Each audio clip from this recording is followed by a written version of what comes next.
aujourd'hui, on est à l'espace des sciences de Pierre-Gilles de Gênes, où l'OSIM organise les 3e rencontres dans le cadre du projet d'investissement d'avenir, Réseau des expérimentariums. La journée va tourner autour de 2 tables rondes. Le matin, sur les médiateurs formateurs, expérimentateurs des pratiques de médiation. Et la 2e table ronde portera de nouveau sur les médiateurs formateurs, mais activateurs des enjeux sciences-société. La table ronde de ce matin portait sur le formateur médiateur ou la formatrice médiatrice en tant qu'expérimentateur, c'est-à-dire le fait d'expérimenter de nouvelles pratiques de médiation.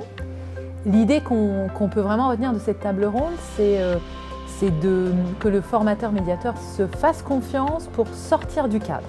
Et le fait d'entamer cette démarche, justement de faire un pas de côté, donne toujours de belles rencontres et de beaux moments, même si ce n'est pas à ceux auxquels il s'attendait au départ.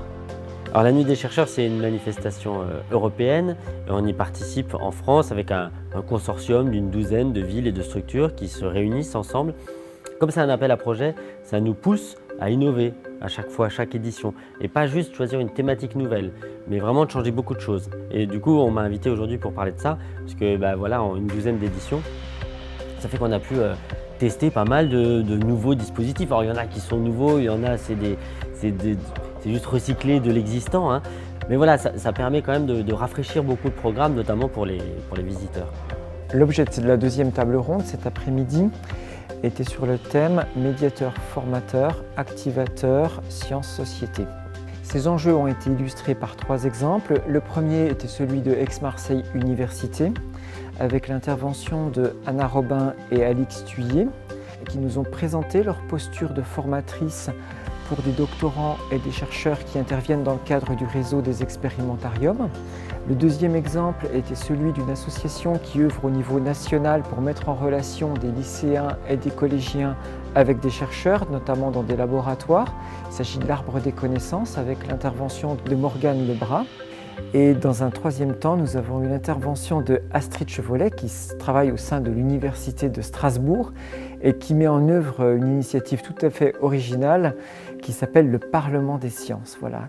Alors, le fait que l'Arbre des connaissances ait été présent aujourd'hui à cette journée de l'OSIM, je trouve ça assez intéressant parce qu'on n'est pas des médiateurs, nous sommes des chercheurs professionnels en activité en laboratoire et même si nous venons vers la médiation scientifique en étant formés à ça, le point de vue, le point de départ est un petit peu différent.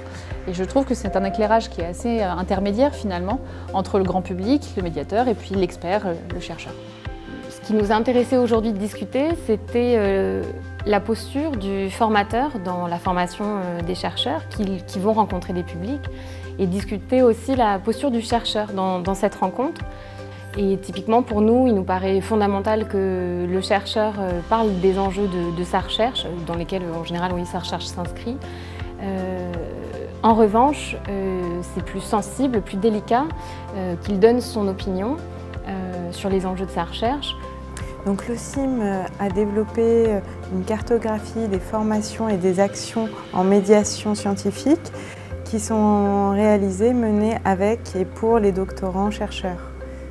L'objectif en fait, c'est d'identifier et de valoriser les différentes actions et formations qui sont menées sur le territoire et de favoriser le partage de pratiques et le réseau. Moi, je pense qu'il y a une idée qui traverse les 2 débats de ce matin et de cet après-midi. C'est l'idée de la rencontre, du fait que la rencontre ne soit pas quelque chose de totalement déterminé, répondant à des règles qu'on aurait à apprendre ou à travailler.